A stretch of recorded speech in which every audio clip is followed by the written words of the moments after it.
What's going on, guys? It is Will here, back again, once again, for the lucky number 7 episode of the Raider Nation Today podcast. Tough game for the Raiders last week. They fell to the New York Giants 23-16. But the good news is I think they are still in first place in the AFC West by a half a game. I think they're 5-3. So they still are in first place, but they got definitely their biggest game of the year this week and on prime time against the Kansas City Chiefs. But we'll talk about that episode. We'll talk about more of that on Friday. Today, we're going to go over the happened against the Giants game, what we liked, what we saw, what the Raiders did wrong, go over some free agent signings, some releases, and a couple of just like questions and thoughts that we have given to us. So as I said, obviously I'm with Joey, like always, the big Raider fan. Go over the Giants game real quick. So like I said, the Raiders lost 23-16. And the Raiders were actually winning at halftime. It was 13-10 or no, it was 14-10, I think. All I know is that the Raiders had the lead at halftime. And then on their first drive, Derek Carr threw the pick six to Xavier McKinney, who, by the way, he played great for the Giants. I know we're talking about the Raiders, but I mean, he picked off Derek Carr twice, a couple pass deflections, and he was the Raiders' thorn in their side, Giants safety Xavier McKinney. But he picked off Carr. That pick six was basically like a 180, and the Giants had all the momentum.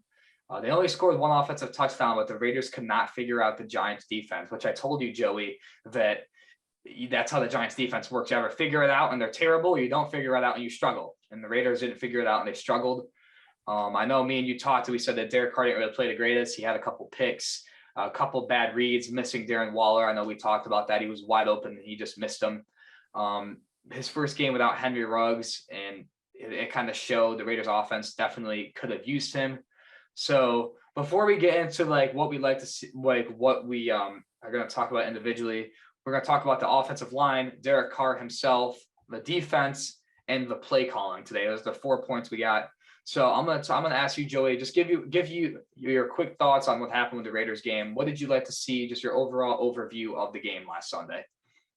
If we want to talk about the offensive line played very, very well. They played probably the best game of the season. I know he said the Eagles game was the best game of the season they played, but this is probably the best game they played. Andre James had the best center rating out of the PFF out of anybody in the NFL on that day, which is insane because, he was one of the worst, which you also used to talk about. And so I feel like he really kind of proved the Raiders wrong, and he seems to be trending upward and hoping to get that extension because, it was really looking scary for me. They were probably going to put in either Jimmy Morrison when he used to be on the team or even Nick Martin, but he's been proving like, hey, you know what? Like, there's a reason why I'm starting. There's a reason why, Hudson's not here anymore and why I'm here right now.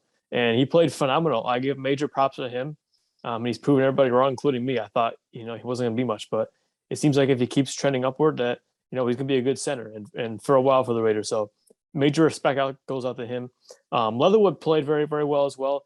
He didn't do it perfect, but if you see, the Raiders got a lot of yards on the ground that game, and it's because of a lot of the running lanes that were open. And if you know Alex Leatherwood, he's more of a lane opener. He's not really much of a pass blocker. He's more of a run blocker, and that's why when you see those big plays, it's mainly because Leatherwood is basically making holes for him. But now let's talk about a little bit like the receivers and more of the offense. The offense, in my opinion, played poorly, and that's probably due to the whole Ruggs situation. I mean, imagine like how the locker room feels. I mean, just like how the fan base feels and how everybody feels. It's like you got to be down in the dumps. You got to be feeling bad. And Ruggs isn't there anymore to stretch out the field to get the extra guys open. And you're seeing like Derek Carr force some of these throws because he's expecting them to make it, but there's just not enough space. And I'm not like totally defending Carr because I think he played a bad game. There's no questioning that. I mean, he missed 2 passes in the end zone of Darren Waller. He totally missed through that Hunter Renfrow pick six. I mean, he just threw it way too close to the defender. He's got to throw it close to the sideline, And this wasn't a good throw. He got a lead receiver. And he's taking the blame for it, which I understand because part of the loss is on him. But I also blame, like he's not really throwing anybody besides Waller. I mean, he just lost his number one target. The field isn't being stretched out enough. And, that's why they went out and got Deshaun Jackson, which we'll talk about in a little bit. So I think a little bit I think the wide receiver core has a blame. I think Derek Carr has a blame.